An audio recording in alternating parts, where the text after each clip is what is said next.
Right, talking trotters, great to catch up with Chris Svanosio. We're here at Maryborough on Harass the Trotters Vic Bread Day. These are great days, aren't they, Snooze?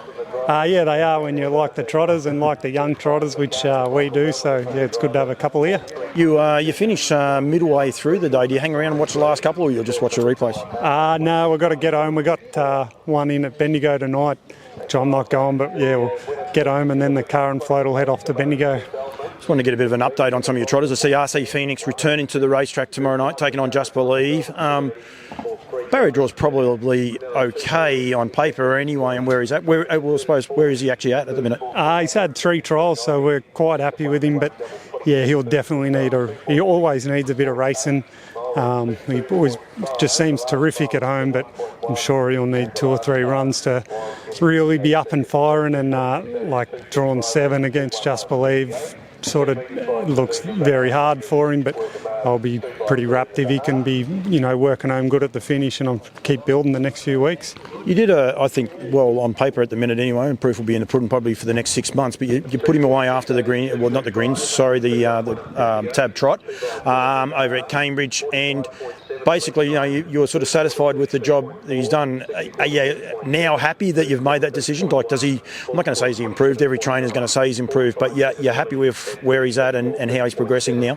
Yeah, for sure. Definitely, he'd sort of had about 4 or 5 grand finals by the time he got to New Zealand. He'd just been up for so long, and yeah, I knew he wasn't, he was a bit tired, and I was wrapped with the job he did over there, but he'd been looking for the paddock for a while, but it's sort of testament to the horse that he kept fronting up and running good races, and he was home he raced on the Friday night in New Zealand. He was home in his paddock on by the Sunday lunchtime, so I'm sure he was happy to be back there, and we were pretty happy to have him back spelling for a bit. And you look at those other 3 trotters that were over there, the Australian trotters, I mean, they've just done such an awesome job, because Just Believe, Call Me the Breeze, and even Queen Alida. I mean, you're in some pretty rare company, but the worst part is they're all back here racing.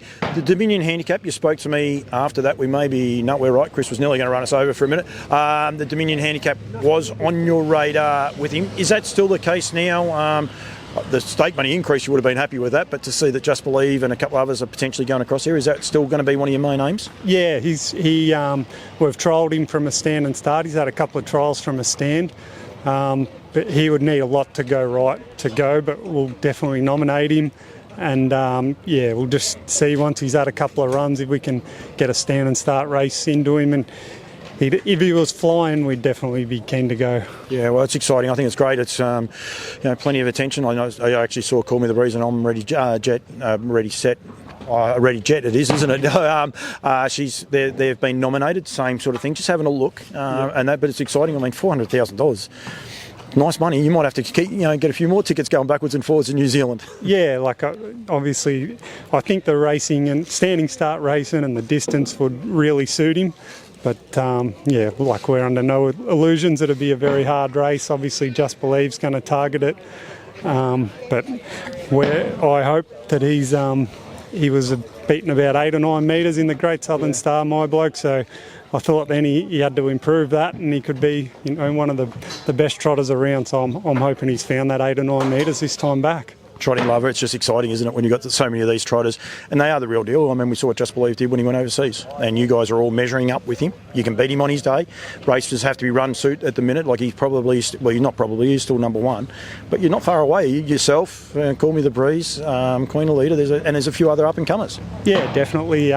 Definitely Just Believe's number 1, and Call Me the Breeze has beaten him, and we beat Just Believe 2 starts ago, so we're the last horse to beat him home, Arcee Pheonix, and we're hoping we can do it again. It's exciting. I suppose the rest of the team, I want to know about Love Me Too and where he's at. He's a horse that he won a heat of the Victorian Derby here. He's a high quality horse. He won the Northern Derby in New Zealand. He's a very, very nice horse, and he came to your stable. He's had a bit of a spell. He's had a fair time off. Where's he at, and how's he coming along? He's coming along terrific. Yeah, he's a very, very good horse. If he can get back to his best, he was terrific as a 3-year-old in New Zealand for Graham Rogerson and Dylan Ferguson. But he's had a few little issues, but at the moment we're very happy with him. He's sort of probably a month from trialling, but I'd say there's no rush. Merv Butterworth and not just sort of said take your time, and they just would love to see him back at some stage, so there's no targets for him or anything. We're just hoping he can get back to the races and really show how good he is. He'd be on a reasonable mark too. He wouldn't be at the high class marks either, I don't think either, would he? Yeah, I think he'd hopefully have a win or two before he had to really race the best ones. It'll be you'd think a horse like him that's just come through his 3-year-old race and he'd need a bit of experience, but he's shown the ability as a 3-year-old that he could be really one of the best trotters around for sure. We could talk to you for a long time. You've got 2 horses in the next, so I don't want to hold you up for too long, but is there anything else we can get excited about coming through the stable? Any sneaky ones? You got any 3-year-olds that might be going back over with you to the Dominion with that slot race, the Ascent, I think it is, for the 3-year-old trotters? No, we've got a couple of 2-year-olds in today, and we've got 6 in the Vicbred heats on Friday night, but yeah, we're just worrying about trying to get some money in the Vicbred, and we'll work things out after that. Chris, thank you very much. As I said, I could talk to you all day about the trotters. Appreciate it. Good luck with Arcee Pheonix tomorrow, but good luck for the future. I think it's so exciting for our industry to have all these high-quality trotters around. It's just great to see them returning back to the track, so good luck, mate. Yep, thanks, Paul.